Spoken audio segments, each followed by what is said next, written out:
Hi there, racing fans, and thank goodness for the Interbet Mobi site, because we were able to get on the mobile phone to have a few bets on the soccer. It looked like you did quite well on the soccer. I see that your team won at last. My team won against Spurs. They're doing very well. Man City won. Liverpool beat your team, a struggling Arsenal. Now there's talk that Wenger's time could be up now.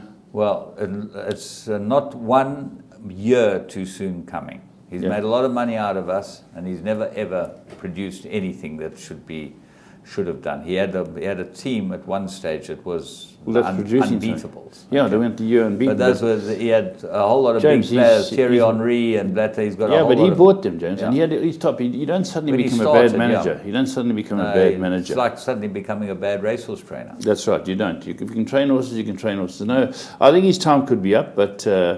He's been a legend, you've got to respect what he's done, what he's achieved. He had to take on Ferguson, It is very, very frustrating. It must be frustrating. Good squad. Nearly as frustrating as being a Tottenham supporter. Yeah. Because you're going to be the bridesmaids again. That's fair. We weren't bridesmaids last year. You guys caught us.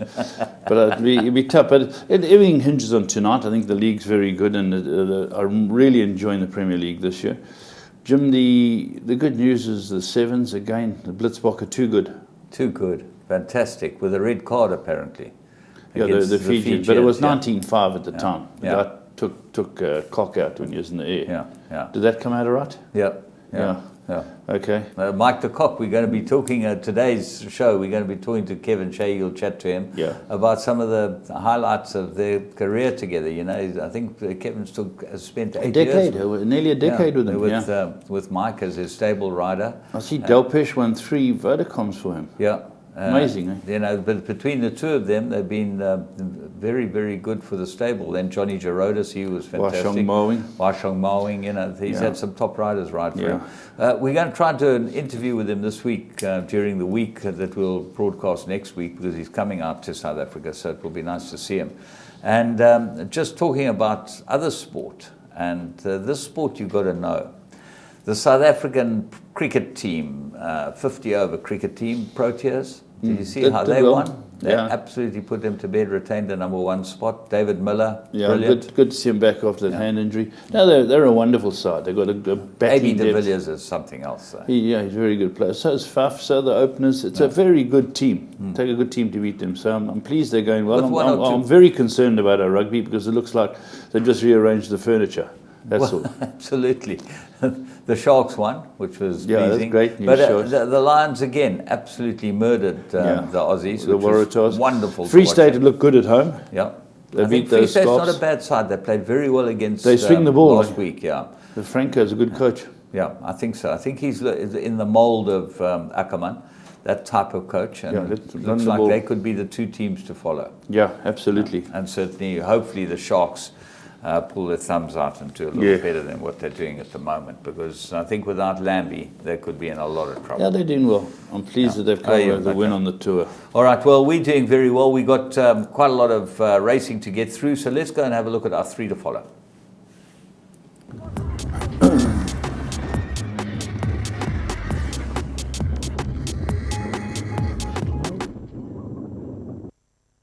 Right, well, let's go and have a look at the first one. That's Turfentine. We had a big day at Turfentine on Saturday, and we picked this one up in the first race. Let's go and have a look at it.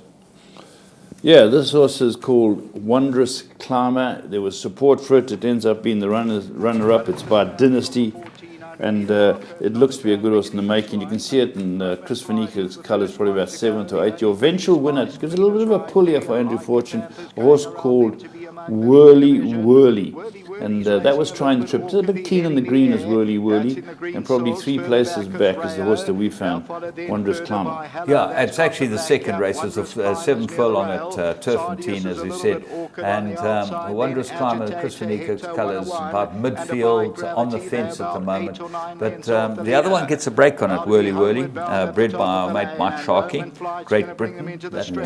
Doing well, Great Britain, James. Great Britain's really doing well, because they look like a lot of speed horses, but this horse stretched out, and Andrew managed to keep him rolling at the end, and he looks like he'll win some races, the winner. But it's a sparkling debut, James. Yes, absolutely. You watch this horse, he's in behind, and he only really gets going late under quite a tender ride. You know, you can see that he's just punching him along. He's learning. The winner goes now, and eventually he does pull him out, Samanga Kamala, and he gives him one tap there, two, gives him a smack, two smacks, get going. And then now he starts really running on, and then you'll see he puts the stick down and just changes the hands. And he's running away from the grandstand. Really well, this horse. And you'll expect him to come on a lot. He's by Dynasty, out of a very, very good mare. He was a R1 million yearling, Our Table Mountain. You know, it's a tremendous Highlands pedigree. Yeah, well done to Clinton Binder, Andrew Fortune. Well done. They got the first one home, but follow the runner-up. Yeah, and then we went with Sean Terry in the fourth race, and he pulled out one, and this one in a common canter, a social order. Let's go and have a look at that, right down the inside. Yeah, it's in the yellow colours. You'll see it's social order, and it's drawn down the inside, as we said. Have a look at this. This is also another sparkling debut from Mr. Count Dubois. I love my Count Dubois. I buy one every year. And every year they throw you a big horse. Very underrated stallion. Social Order is owned by Bernard Cantor, who has great affiliation. With Chris Finico. Great affiliation with this stallion. And Mr. Kamalo rides it. You know, the pace is on initially. And one's thinking, is this horse going to get a run? But Craig Peters picks it out and says, here comes the gap. And it quickens up nicely. This is a horse I think you've got to follow. The yellow sleeves following the horse almost in front with the green colours, green and white colours. The yellow sleeves comes under a bit of pressure now, but geez, this is quick and well. Bred by Bulland Stud, our mate the Freemans. Who are you going to thank? Bulland Bank. Bulland Bank, yes. Yeah, you remember that? Yeah, who's going to thank Bulland. But here, forget Bulland. The money's in the bank here for this Count Dubois. And it goes away to win by 4 3/4 lengths. This is a really very sparkling performance. That's a good word. Puts them all to bed. Good adjective. Yeah, look at that. Wins very comfortably. Sean Terry certainly has a conveyor belt of good horses at the moment. Yes, yeah. And so he should. He's a champion trainer. He should have the horses, which he has. He has, yeah. Coming out of his ears. He's got horses here. He's got horses there. Horses everywhere. Okay. Let's go and have a look at the young trainer starting to make a name for herself, Candace Dawson. She's done very well, this young lady, and this horse that she had, Sylvan on Fire, by Silvano, beautifully bred Silvano. Vanessa Harrison bred it and owns it, and we think this will improve quite a lot next time. Certainly looks to go a bit of ground. Yeah, I also like this debut. There it is there. It hasn't got the initial speed to go with him. That's Sylvan on Fire coming out of Trap 2. This is Pierre Stradham at his best. He gets rolling on Patchouli Queen.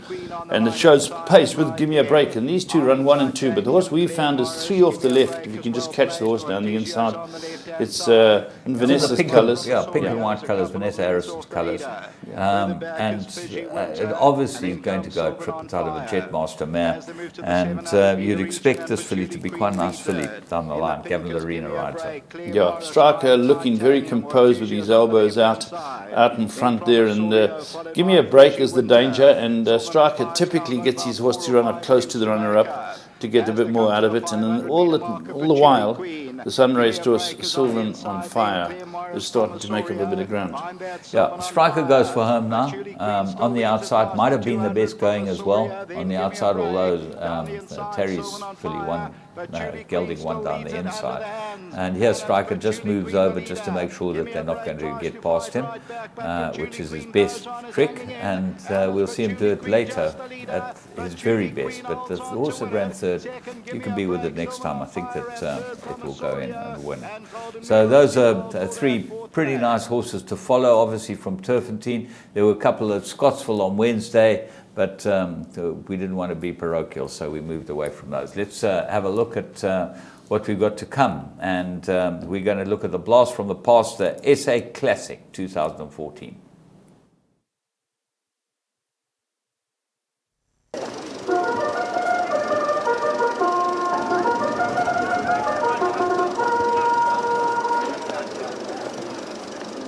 Gates crash open, and they are racing away to a good start. Fort Bellini got out on the front foot. Mr. Cricket looks for the lead, so too does As You Like. Super Tube is in the mix as well. That gives the leaders about a length and a half start. Then comes Besanova and Hillbrow. Those two match strides. Hillbrow's a little bit keen back at the rail. Then a length and a half away to Umgio and Louis the King. Those two are racing together. In beyond these ones too, Mikado Silverhawk has found the rail. Booklad Top is a further length away, and then two back to Tarish. 9 lengths cover the field as they move towards the 1200 metre area, and As You Like is a 2.5 length leader. Second place is Mr. Cricket. He's not in front today and he's content to take a seat in second. Third position belongs to Super Tube for the time being, and Fort Bellini is a length away at the rail in fourth. Then comes Besanova. Hillbrow is midfield. The big white face and Louis the King is giving the leaders about 7 or 8 lengths starts. Gio has found the rail. Then further back towards the outside of that is Mikado. Booklad Top in the black jacket and red cap is about 8 lengths adrift as the leader starts to come back to the field. Silverhawk and Tarish, they the last to turn for home. Off the false rail, 700 metres left to go, and As You Like brought the field for home. It's in front by 2 lengths. Mr. Cricket is directly behind. Super Tube is in the middle of the course. Besanova is early into it. That's in the centre of the track in the red cap, and Louis the King is just outside of it. He's putting his stride together quickly as Louis the King. Umgio's back at the inside rail. Booklad Top is 4 lengths away. 300 metres left to go. Besanova hits the lead. Louis the King to its outside. Mr. Cricket 2 off the left. Booklad Top is slowly but surely beginning to put his stride together. Past the final 150. It's Louis the King. Mr. Cricket, As You Like up the inside. Louis the King is trying to fight them off. Mr. Cricket is down the inside, but Louis the King did it. Louis the King, winner of the SA Classic. It's a photo for second. Mr. Cricket and As You Like are involved, and Booklad Top ran fourth. Well, there you go, Louis the King, the SA Classic, and that's on the 1st of April. So we're going to be showing a few races for the big day at Turfentine, Classic Day, second leg of the Triple Crown. It's going to be fun because we saw the first leg being run on the weekend, and we'll chat about that later. Yeah, that's right. This Louis the King, he was a very good horse. He's gone to stud now. Mr. Cricket, I think he died. He ran second. He was a very good horse. And there was an avalanche of horses from Alec Laird, As You Like it, Boucle Top, Besanova, and he scratched Forest Indigo. Yeah. So he had a strong hand in those days, Alec. Certainly did, and certainly was a race to savour, and for the connections, the alchemy. You know, everyone gets a day in the sun in this business, and that was them. Was that the alchemy? Yeah, they bred it. Philip Kahn, good breeder. And he sold it to Jeff here from the Natal sale. That's right. And remember, they couldn't find a buyer for it. Good breeder, just shows you. Philip, with his cigar. There's a gem somewhere to be. Just unturn a few stones, you might find a gem. That's what this business scorpion. Is all about. Well, there's lots of scorpions. Okay, let's get away from the scorpions. Go and have a look at our plum of the week.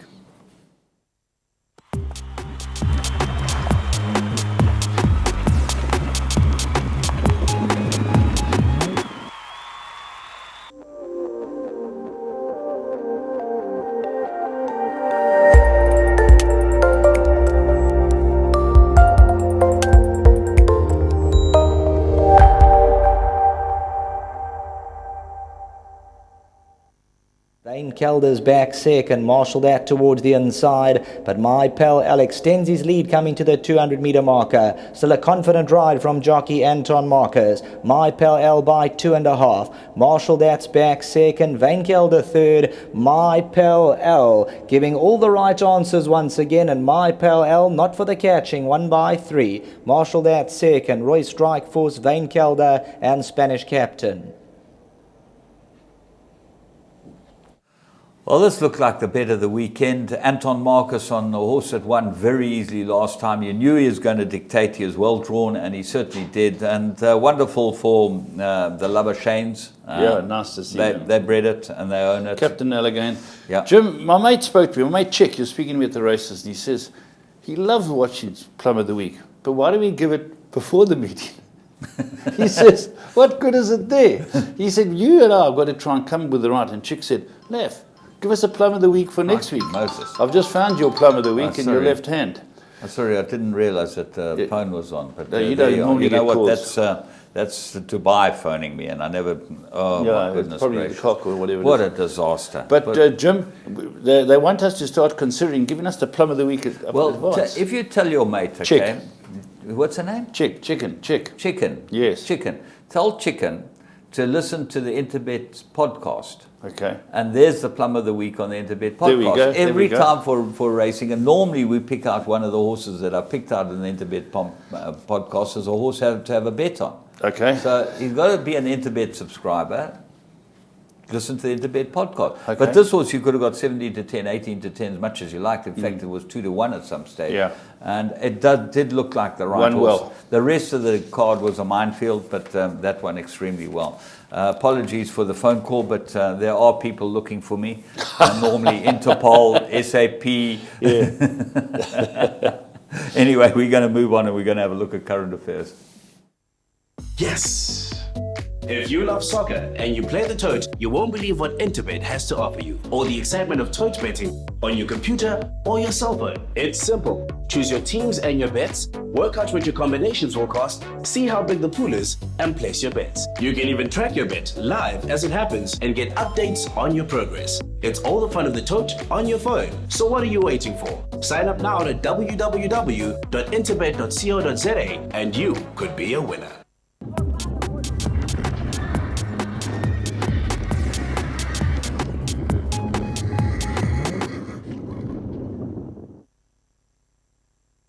Right, welcome back. Current affairs, very interesting. The racing's picking up, and on the Halfveld we had some great racing up there with the Guineas for the girls, for the boys, the Acacia, the Hawaii, and a good day's racing.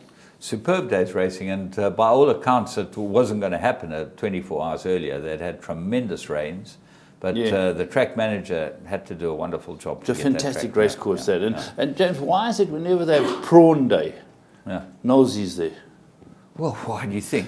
There's not enough prawns in Cape Town for him. Okay, so he's got to be. He's up there with the prawns. Prawn the day. prawns are Knowlesy is. Knowlesy's the prawn day. No, good for him. Good for him. Good to see Knowlesy about. He's a great presenter, Knowlesy. Yeah, I thoroughly enjoy He's not a great Knowlesy. golfer, unfortunately. Is he not? You know, have you got his number? He's won 9 out of 10 from me. Okay, the one day that I beat him, though, that galls him forever.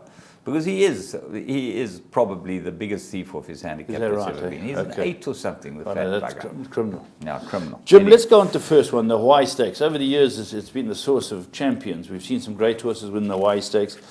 And this year, it was an Australian first and second. And how good is Rafif? I think he's very, very good indeed. He's had 7 starts, 4 wins, 2 seconds.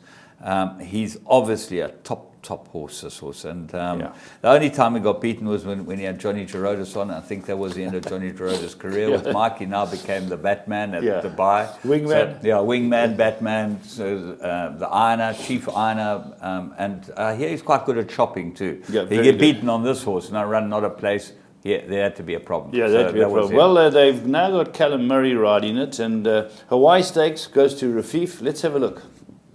Bulleting home, and at the back is French Navy. Homeward bound in the Hawaii Stakes, a New Predator leads it. Back in second, Kangaroo Jack, Rafif and Fort Embers. Romany Prince is on the outside. Will Pays is going through in the middle of the track. Talk to the Stars and Bulleting home. And Kangaroo Jack moves up alongside New Predator. Then Rafif, Romany Prince and Will Pays. They get to the 300-meter marker. Kangaroo Jack and New Predator. Rafif is on the inside, and then comes Will Pays and Fort Ember. New Predator tries to find more. Kangaroo Jack and Rafif becomes a big runner on the inside. Rafif, Kangaroo Jack and New Predator, there's nothing in it. Rafif just the leader with New Predator. They hit the line. Rafif won it. New Predator second. Third will go to Fort Ember. Kangaroo Jack ran fourth. That's the running of the Hawaii Stakes. Rafif. Yeah, there we go, Rafif. And as Jimbo was just alluding to off air, that the dam of this national colour, again, South African pedigree going there and mating with Reduced Choice and so in this top horse. Well, while we're talking about that, you see the big race in Dubai was won by Heavy Metal. Yes. And that's a different South Heavy Metal. African mare as well. Different heavy, but also by Reduced Choice, I think. No, Exceed and Excel. Exceed and by Excel. Exceed and Excel out of Australian breed. Rock Opera, who would lecture. She was by lecture, bred by Ascot Stud. Ascot Stud. Now, so our pedigrees are standing the test of time, James. Well, the top horses in this country will stand with anyone. You know, that's the point. And this just re-illustrates it. This horse Rafif was bred by Arrowfield and Claverflay.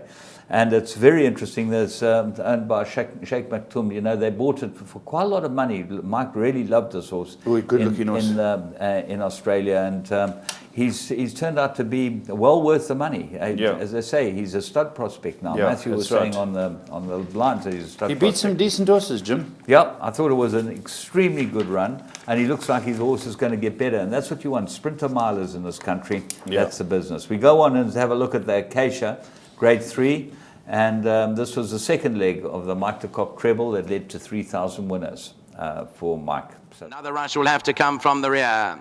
Racing up the straight now, homeward bound, 600 to go. And Cassie O'Malley led it by 2 lengths from Kilauea. They've all come to the outside, banking April in third.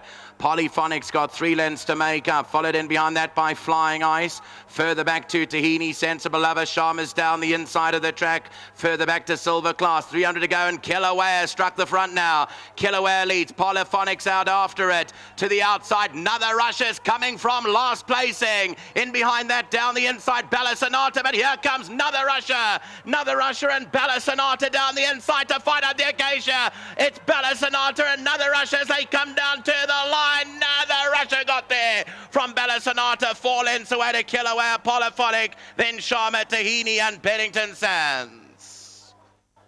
Well, the well-named Another Russia by Tiger Ridge, out of course, Mother Russia, who was that very good horse that they had. And Jim, this horse was hanging.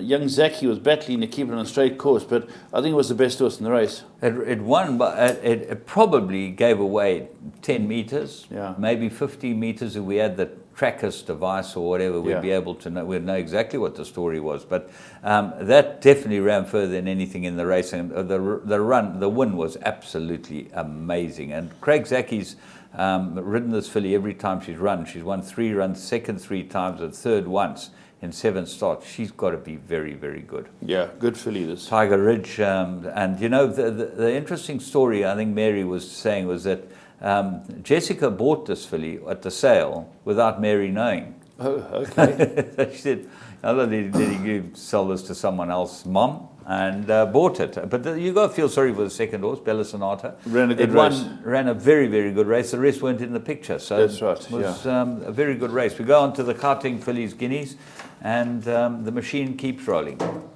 Fabulous and Maleficent along the rail.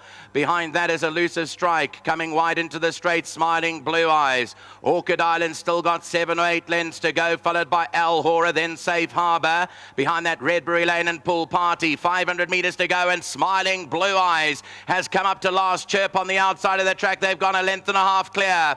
In behind that is Maleficent, Babbling Brook. Further back, Orchid Island is making her way down the centre of the track with 300 to go. On the outside, Smiling Blue Eyes. Ectofar and Orchid Island are coming home strongly down the centre, but it's Smiling Blue Eyes with the advantage. 150 to go. It's gone 2 lengths clear. Smiling Blue Eyes is 3 to 4 lengths clear. Al Hora and Orchid Island are in behind that, but it's going to go to Smiling Blue Eyes. Wins the Fillies Guineas. Second placing Al Hora, Orchid Island, and close for fourth Babbling Brook along the inside. Belrose finishing fast. Smiling Blue Eyes by Dynasty and James. This one sort of pauses to think what it's going to be like when it goes over 10 furlong. Well, it's been over 10 furlongs once. It won by 5 3/4. It was drawn 19. You don't want to be drawn 19 this is very good, James. In a mile. You know, that's not going to help you. Yeah, champion filly. Great pedigree. Really good. Everything looking good about this horse. Highlands Farm stud bedded. Raymond Danielson rode it for Sean Terry. The rest weren't in the race. No, absolutely wonderful win, and filly you certainly got to keep following. Okay. We then move on to the Gauteng Guineas, and this was a very, very poignant race, not only because it was Mike de Kock's 3,000th winner, but Striker Stradum, who's ridden 5,000 winners, teamed up with it. And I thought he rode probably one of the best races of his life from the front. He certainly did everything he could to win on this horse, which was wonderful to see. And a master at his art and a master trainer at his art. Let's go and see what happens.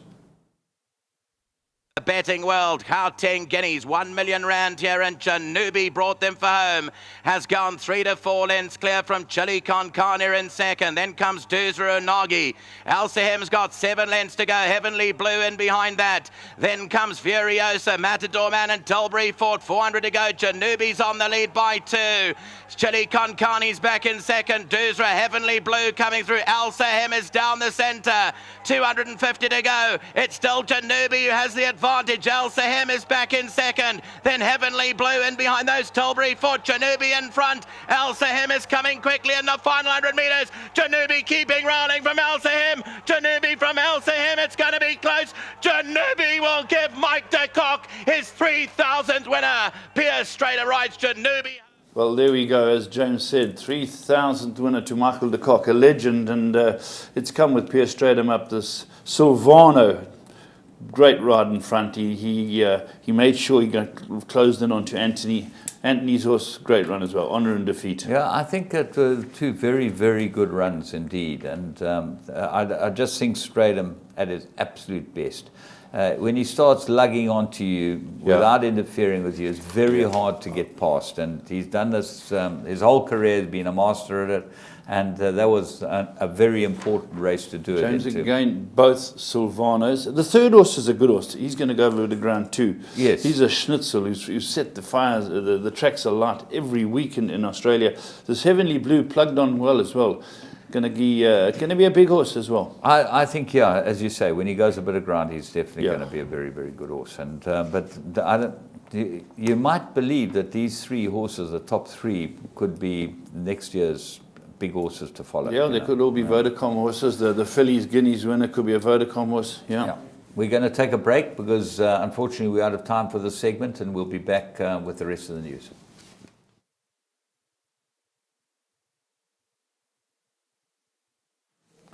Well, the big news over the weekend was Joe Moreira rode his 8-timer. Mark, are you looking at me or you? No, I'm looking at my catalog. My phone, they're trying to get hold of me. Interpol trying to get hold of me. Okay, we'll get onto that now.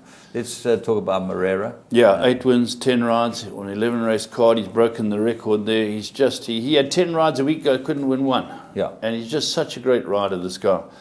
You know, I think he probably set the tracks alight in Singapore. Moved to Hong Kong. Everyone said, "Oh, we'll see him. Hong Kong gets the best in the world." And he's done exactly the same in Hong Kong. How was his ride in the Melbourne Cup? He was beaten in the head or something. He's he an really unbelievable jockey, and apparently a very, very humble, nice man. I know he's ridden winners in this country, and he's just a fantastic asset to the jockey ranks. Yeah. So well done to him. Talking about big jockeys, Jeff Lloyd. He's in the. He rode Houghton, who I watched win the Magic Millions race in January. We had it on the screen. That's right. Very good horse. And now won again is 444. Second favourite at $4.40 for the slipper. That's great. Jeff's as strong as ever. This is a very good horse, and the slipper a few weeks' time will be interesting to see how it does. His brother-in-law, Glenn Schofield, won a Group 1. La Romaine won a Group 1 on the Canterbury Stakes, a Group 1 over the weekend. So it was a big day for the family, and they're all great riders. But on a sad note, we have to talk about the passing of Brian Moore. Brian Moore was one of the big guys in the industry years ago. Him and Jim Redman owned Foveros. They bought it out from the UK and became a great stallion. Yeah, he was an icon in KwaZulu-Natal racing. Brian Moore. Jim Redman is an icon on a motorbike. I've spoken about him before. He's one of the great motorcycle riders of all time. So they did their bit for South African racing. Just going across to South America, 60s Song, it's my 60s icon, won the Gran Premio Latino America in Chile. And what interests me about this is that this horse won the Pellegrini. Carlos Pellegrini and Palermo. It's the first horse for 5 or 6 years to win this race from Argentina. Brazil's won it the most times. They won it 9 times. Chile's won it a number of times. You know, Uruguay.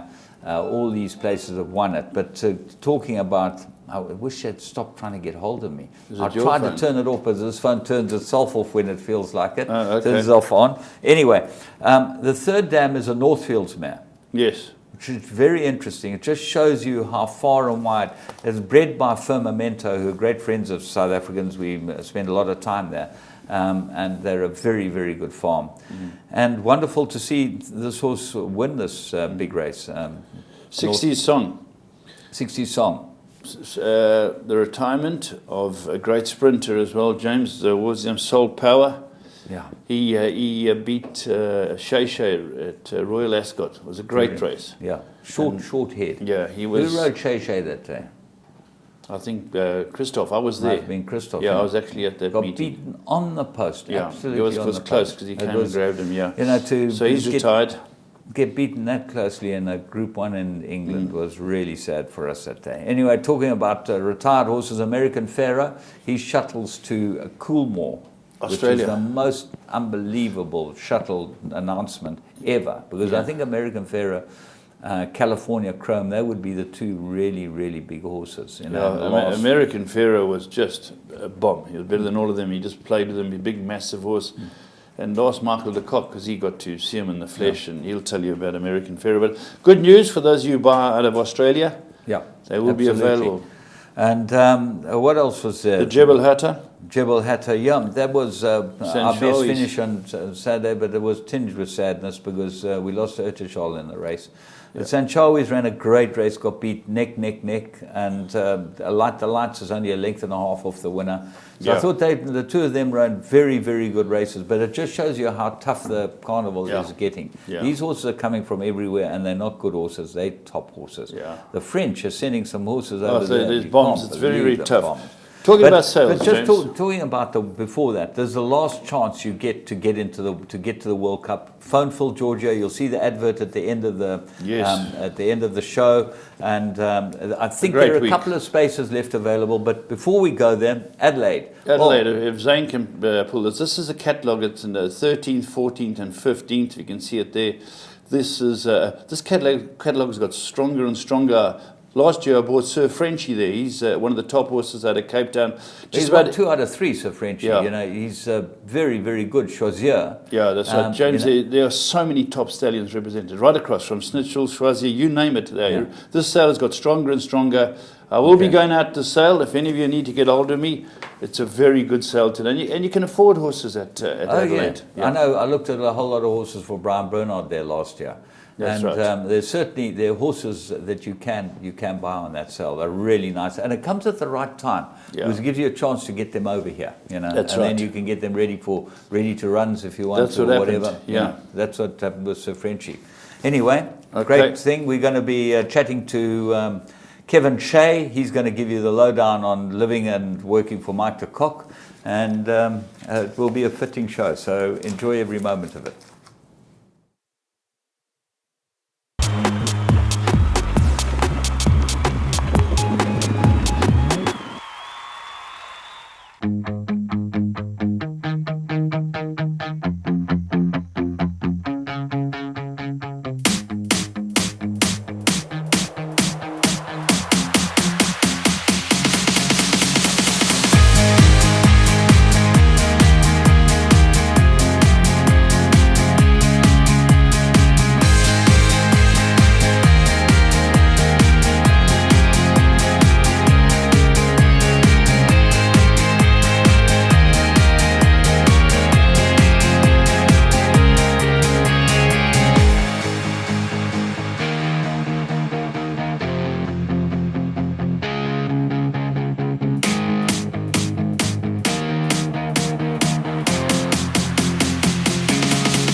Hi and welcome to another edition of Your Call, where we managed to get Kevin Shea, Shazy the legend, and to talk about his years, the decade he spent with Michael de Kock. And this is a tribute to Michael de Kock. 3,000 winners, a wonderful achievement, a superb trainer. Shazy, it was great times for you. Yeah, Lef, I must say, just 10 out of 10 for Mike getting 3,000 winners as a trainer. As you know, it's as a jockey, it's not easy, but it's not the hardest thing to do. You can always jump ship, you know, your stable goes a little bit flat, I can go and ride for James Goodman, his stable goes flat, I can move on. As a trainer, you've got X amount of horses and you've got to produce the goods. Yeah. But and he's produced from this country, from when he took over years ago till where he is today. And, Lef, I was fortunate. I was in the right time at the right place. David, I was riding for David Payne. I just done 7.5 years with David, and he immigrated to Australia. And Mark approached me to take over the job, and I was like very enthusiastic. I mean, I thought this is the opportunity you want of a lifetime. But I mean, we'd had a good time together, David and I. Would you say, if we sat back now and spoke about Michael de Kock, seeing that you aren't riding anymore because of your back injury, that you and him are great mates? Yeah, very good mates. Still to this day, I speak to him on a regular basis, even when he's in Dubai and that, to send each other SMSs. And now and again, they phone me when they're all in the office having a couple of wines. And I was probably sitting doing commentary on a Friday night. They normally sitting in having a bra. They race Thursday night. Friday nights are lovely. All the guys get together. The grooms, everybody with a bra, you know that. And he used to love doing these comparisons with you and, of course, the Parky, Patsy. I always compare apples with apples. Talking about Patsy, he's doing very well at the moment. Yeah, he's doing very well. He got back into Dubai. He had an issue there with a big inquiry, and I think his bill came to about £40,000 pounds or something. His lawyer's fees and all that, and. I spoke to a gentleman over there. I said, how did he get back in? And he paid them half up front, and he said they can just deduct off the season, which I think he might have by now paid his money back. But he's back in the system. He got married. Yes. And then Kev, your dealings with a guy like Christophe Soumillon. Yeah, absolutely. I mean, I had Johnny Murter halfway in my Dubai campaign. He came in, Sheikh Mohammed, one of the big names, and Johnny Murter came in, and after Johnny... Christoph came in. Nice guys, real gentlemen. We worked together. It was brilliant. Kev, it's a decade of top horses. If one reflects, you've got to say you rode some of the cream. Yeah, Lef, I must be honest, I wish I had a list of some of them, but it was 1 or 2 years you'll see a horse like Flight Alert Net. But I mean, we had some very, very good horses. I mean, the Oppenheimers were very strong in those days. Moniella, at one stage I think we had 7 or 8 fillies, all vying for the same races, you know, and we had some very, very good horses, and good times I had with Mike. You know, I was never a rider to ride like Mike wanted me to ride. He liked these horses in the first 2 or 3. I was a complete opposite rider. I used to come from behind with him, and it took me a bit of time to get used to it. But I mean, I rode I think 4 or 5 summer cups for Mike, and Mike told me each time I must be in the first 3 or 4 horses, and not once was I halfway in the field. I came back from the clouds. But horses like Toreador, stallions that are around now. Yeah. Let's talk about Flight Alert. Yeah, very good. We got some footage of Flight Alert, Kevin. Raymond's going to put it up for you in a moment. Here he is here. Yeah, he's a really special horse, a good-looking horse. He had come from Dennis Bosch. We had just got, just trying to think the owner's name again. What is his name again? Trigger. Mr. Trigger, Mr. Trigger. This is a special horse, Lef. I mean, great acceleration. He just done everything right, and he was a top horse. I mean, he won the Guineas. That was the Guineas. I mean, I hardly even moved on him. We took him to Cape Town too. He won the Colts Guinea. We had a pouring down. Areas here winning the Cape Guineas. It was pouring. So he was just a very, very talented very good horse. I think I won about 5 or 6 Group 1s on him. He was a super horse, and he could work with anything in the anything in the stable. And he was a very special horse. And unfortunately, they thought he had colic, Lef, and he had an artery that had just come loose, and he actually bled to death. This poor little animal. And they were there. I think Mike looks well there. Yeah, Mike. That was his young smuts. That was before he ate Flight Alert. He was a very special horse, Lef, and unfortunately he died a horrible death. He bled to death. Yeah, shame. And a real superstar of the track, and he showed his ability. But it was a great association you had with him. Yeah, absolutely. I mean. Here's Radra. Yeah, he winning the Summer Cup. Yeah, that was the Jockeys International. Was it Tony Woodley's colours, I think? Tony Woodley, he was a very, very good horse as well, Lef. And there was the Jockeys International. I already had a death threat because I hadn't had a winner up to this race. That's why I saluted like that.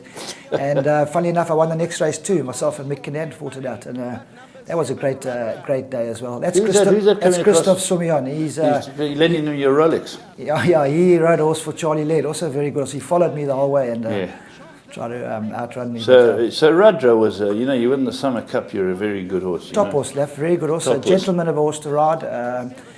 Mark prepped him for this race, and it's another horse. Kevin sit him third, fourth. I came from nearly 3/4 of the way back. Does Mark like to sit him third or fourth? Yes, that was Mark's. He had the fittest horse in the race. You first, second, third. If you were fourth, you were too far back. And I came on the scene, and he was. You believe that acceleration's a hallmark of a good horse? I used to drop them out. I mean, Toreador, the first time I rode him, I think it was 8 runners at Turffontein in a feature race. I think it was the Hawaii Stakes, and he said to me, "Kevin, you jump as well, you place him, man, whatever you do." And I just dropped him out, and I sat him last. 8 out of 8. And I never. Whatever you do, don't drop him out. I just dropped him out, and I think he won by about 9 lengths left. And I came back. So I thought he'd be excited when I got back. He said, "What the hell are you doing?" But what was he like to ride for over the years? Yeah, very strict, Laffy. But we done our homework before. Most of our races were won at the track and done. By the time they got to the races, we knew they were 100% ready, hoping for a draw. We would discuss the race. What do you think I should do? And he was a firm believer. Don't follow the horses you have to beat. Don't follow them. Yeah, because sometimes they get left, and you start now. Your game plan comes gone wrong. So you got to have plan B all the time. Always have plan B plans. With some of those good horses, you had plan C and D as well. So. And your plan A was give them a chance. His plan A was be the first three. I'd already made up my mind I was going to give it a chance, and he's telling me. Did you ever toss one? A couple. Yeah, giving it too much of a chance? A couple of them, yeah. No, how did that go down? I didn't go down well. We're like a lead balloon, but took it on the chin. But one thing about Mark 2 years, you'd ride it again next time, so it was important like that. So he didn't sulk or bear grudges. No. Move on. You know, as the more winners he had, and the more group races there were, and the more he was cemented in the game, the easier it was for him. But in the beginning, he was tough, but he used to be a bit lenient. And overseas, he was world class. I mean, he knew what we were taking on, who we were riding against. The Mick Canans, the Johnny Murters, the Frankie Dettoris, I can just name them. They used Top to come riders. from great riders. There you make one mistake and you can be, that's the end of your race. So. Yeah. Let's have a break. We've got sponsors to think of. Let's have a break in the middle of this.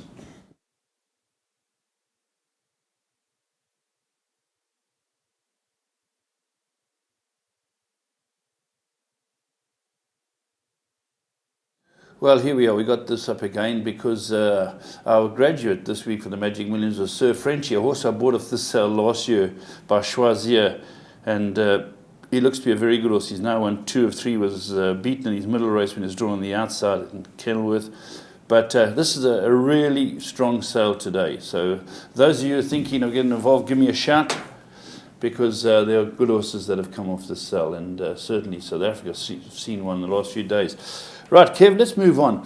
I remember the early days. Ippy Tombi, you and Michael, great filly. Yeah, she was a great filly. I never rode her first time out. She just come from Zimbabwe, and the float broke down. And anyway, Jeff Lloyd rode her in Turffontein, and she got caught 3 wide. She ran second to a filly called Corny Cova. That's right, Paddy Creer. And she was a very good filly. And next time we took on Corny Cova, we gave her a good hiding, and that just went on from there. Got better and better. She got. We went. I think it was. That was the second leg of the Triple Tiara.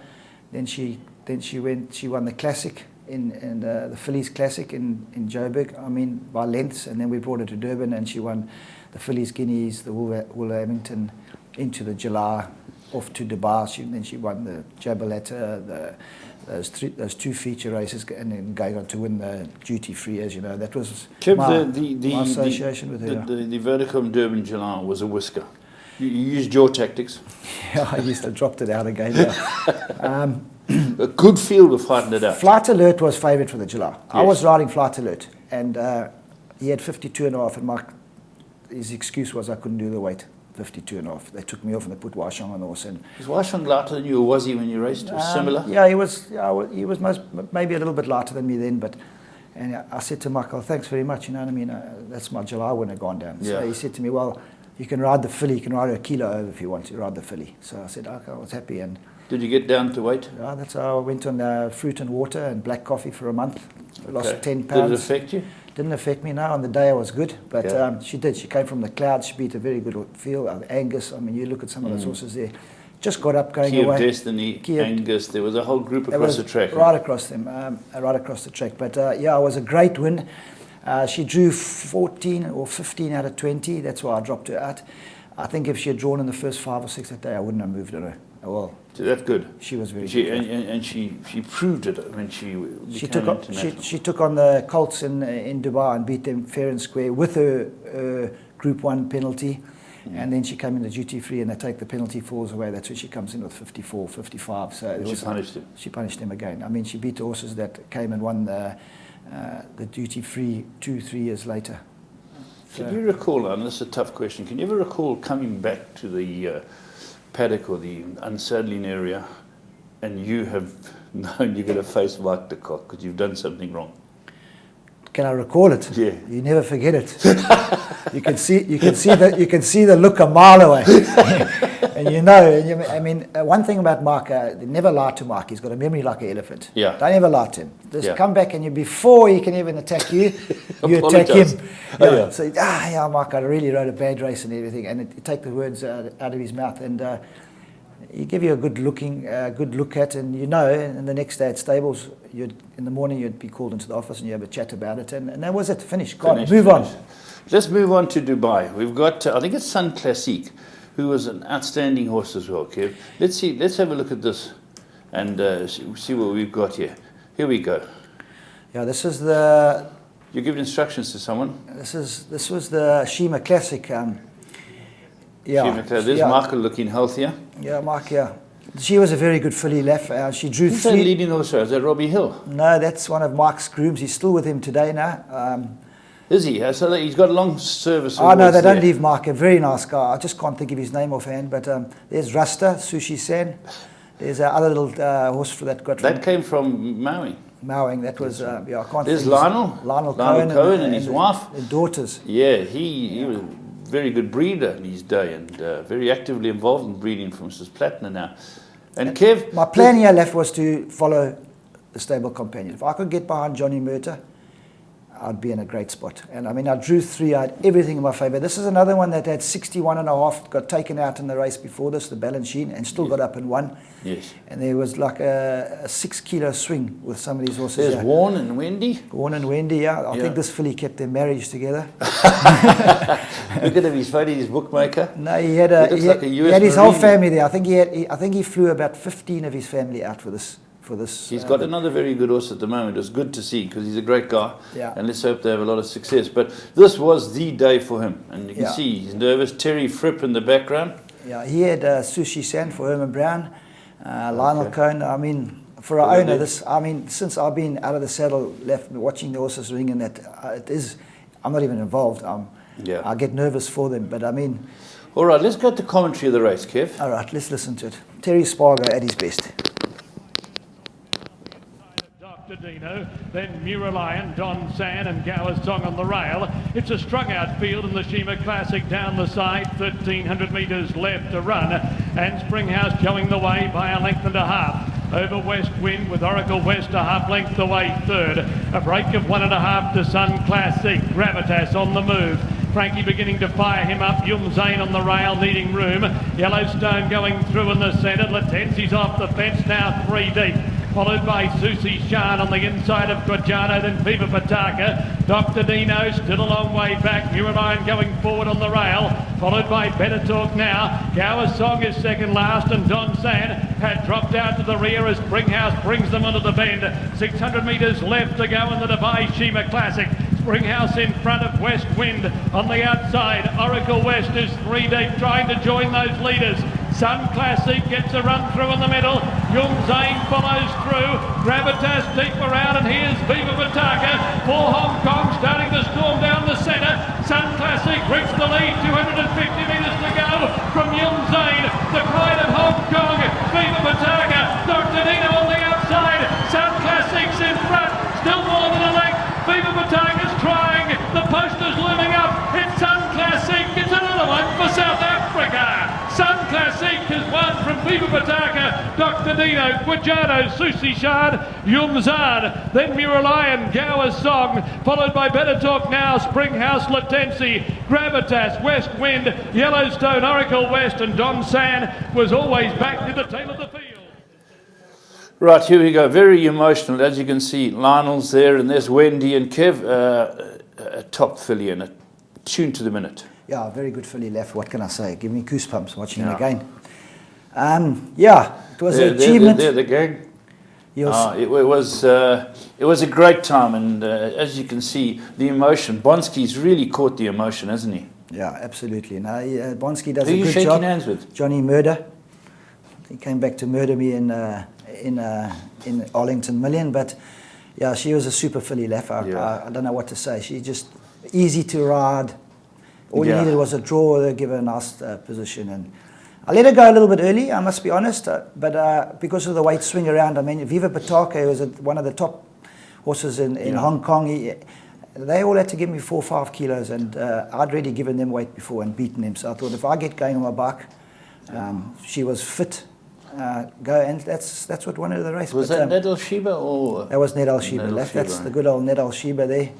Beautiful. Huh? She was a darling of the turf as well. Very well supported by the Dubai people. They really liked the fillies. I mean, Ipitombi was one of them, and then we brought this filly over. I mean, she wasn't the biggest and the best looking filly in town, but she just 3 from 3 in Dubai. She beat the Colts fillies. Yeah. Colts. I saw Rupert Plursch there. Rupert Plursch, yeah, we had the whole South team Africans there. were there. He's got good interest in this country. He has a gentleman here in the front of our screen that won the Grand National, Pat Buckley. Pat Buckley, yeah. Yeah, he's one of the guys that work for the Turf Club, a hell of a nice guy. But there's the team. I think there's the trophies in the background. Yeah, that's the World Cup night. That's 2008, okay, 9 years ago. That's the Olympics of racing. And Mark de Kock still going strong, and as I say, Warren and Wendy Rippon have got a very big horse that's just run third in the Guineas for them. Yeah. And I take it that's his son there? It's his son, yeah. Warren's sweating like... Just talking about this, while you're talking about it, you went to, was it the Apache you went to Arlington Million where you didn't get any running room? Archie Penko, yeah. Was it Archie Penko? The Apache actually won it and they took it away with an objection. Who are you calling there, Kev? Well, you'll see who comes into the picture. Yeah, but look at her. She's just ears pricked. Hollywood can blow the candle. Yeah, she's just gone 2,400 meters at, when I'd say, international pace. Super filly, super filly. But there you get the emotions for Lionel. I mean, he was most passionate. He took her over to Australia, and this is what dreams are made of. If you're going to go to the Olympics, as Michael tell you, that's the Olympics. If you can ride a winner on World Cup night, it's just the most amazing feeling. And Kev, talk about Archie Penko, because we got some footage of Archie Penko, but what happened in America? America, we took him to the Arlington Million, and he drew 1, and I got caught on the fence, and very tight tracks, as you know, left. And I try to get him, if this footage shows you, I don't think you've showed us that footage, no. If you see me down the backstretch, I can see what's going to happen. Yes. And I try and pull him back to follow Johnny Murder, and he's on a horse of O'Brien's. Yes. And he actually ran 3rd in the race, horse done a 10 in the race, and I couldn't get him back to get out. So I'd committed myself in there, and I never got a run. Very good horse, Archie Penko. Very good horse. He just got better. He won. We got some footage. Raymond's got some footage lined up of a race in England, I believe. Let's roll Archie Penko. Yeah, this is the Summer Stakes, the bottom, Swinley Bottom, Ascot. This is, I think, about 3 or 4 months. This is the race I was at. This is the one you and Craig Benton, all the guys came. Trevor Ferry came. We all were out there for this race. They gave us gin afterwards, because I see the sponsors gin. That was it. But I wish you could have seen this. They were the best milers in the world there. Yeah. And they had a hard campaign. There's Frankie Dettori on the outside of top horse. I just can't think of their names, but yeah, this is a race course as well. You'd also like to ride a winner. Gavin Arenas had the privilege of it. Different kind of race course. If I tell you guys what incline we're going up now. Is that right? Is it steep? It's very steep. Steeper than the Mauritius home stretch? This is a big climb. This is but these horses, he was a European horse. He knew what it was all about. And there's another one too. I went a little bit early on him too. But Mark, this horse used to take time to get going left, and he used to run in snatches. The duty free being the case in example. That was one of them. He got around 3rd. But yeah, when I let him go this time, now he goes. Another time I thought I'd maybe. So you're still waiting. Is he just giving him a little bit of rain or just getting him into the race now, hoping he's not going to go through a bad patch. 600 out, Kev. Yeah. 500 out. Give him a bit of a squeeze now, and he goes. Oh gosh, that's the worst result I wanted. I wanted him just to lag on a little bit, but he's in front. Yeah, committed. Now you go. It's not a long straight left. Royal Ascot, heavy going. Here come the pack. Here comes his machines. There's a French horse on the outside, there's Frankie Dettori on a Tide, Godolphin was at a hard season. He's gutsy, okay? Gutsy, and in we go. This is us. It was only a group, not only a group 2, it was a group 2, but still the summer stakes is something you want to win, you know. And not one of those jocks that rode in the race over there didn't come and say, well done, congratulations. They all did. All come, well done, happy for us, you know. We didn't go there to conquer the world or to try and take their jobs away from them. We just went there to compete, and if we were good enough, we were going to have a winner.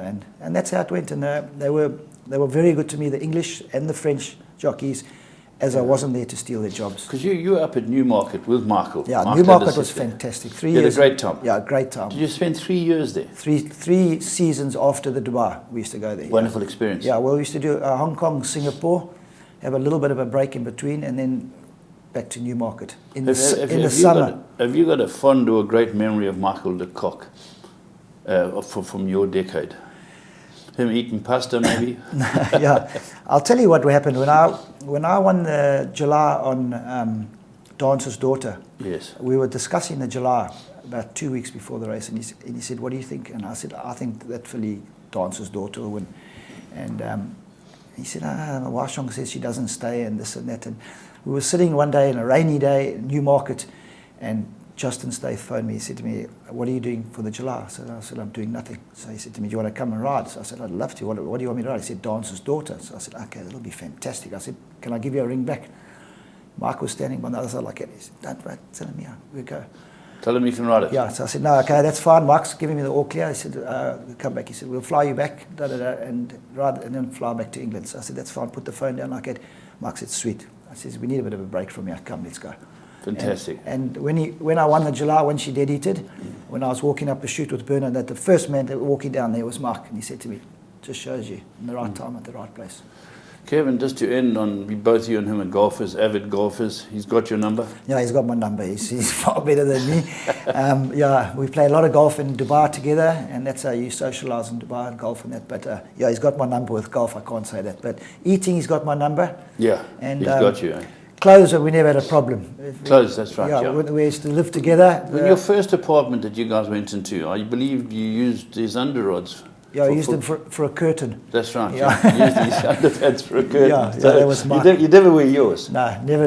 That's the only thing we never had in common was our clothes. We didn't have to worry about sorting apples with apples. Yeah, but Kev, it's 3,000. Yeah. There's more to come. Beautiful, yeah. He's got a powerful bunch of babies, which he did say he's got. His son Matthew's doing a wonderful job. Diane, I've known them all since, I knew Diane when she wasn't even married to Mark. When she used to come and ride in the ladies' races. And Matthew was a little 2-year-old. He used to come in the parade ring and hold my stick when I was riding for Mark and that. And is that right? Today you can see Matthew, how well he's done, how he's picked up, and the experience he's got. And I'm sure he's going to be taking over. So there's more to come for the de Kock team. Oh, there's definitely. Mark will never go down dying. You know, he will always, even if he's not training him, even if Matthew's there, he'll be in the background giving his experience. He's known worldwide. So to be known worldwide, you've got to be some serious trainer. Kev, just before we wrap up, touch on the run in Breeders' Cup. You were runner up in the Breeders' Cup. Yeah, that was the most amazing experience as well. Also, just having his second run after a year off with a broken hip. Eagle Mountain champion also. We went out to America, and he was all but a winner, and the last little bit, Conduit, one of the top stayers in Europe, ran me out of it.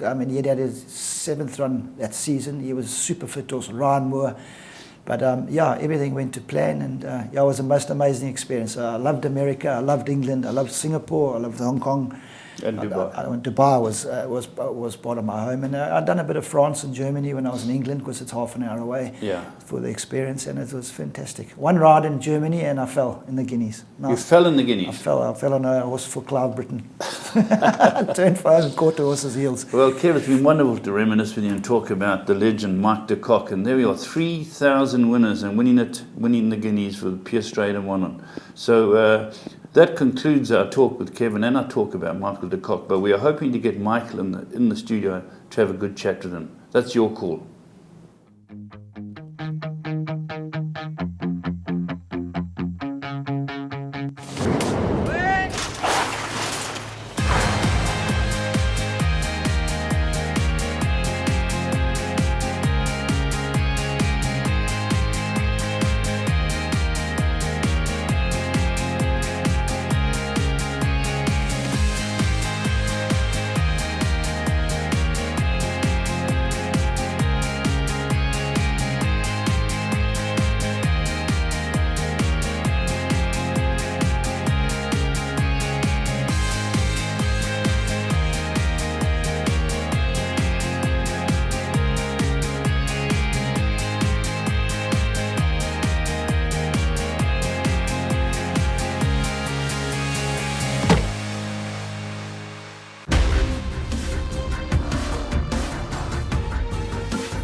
Your world of winners is now online at www.teletrack.com.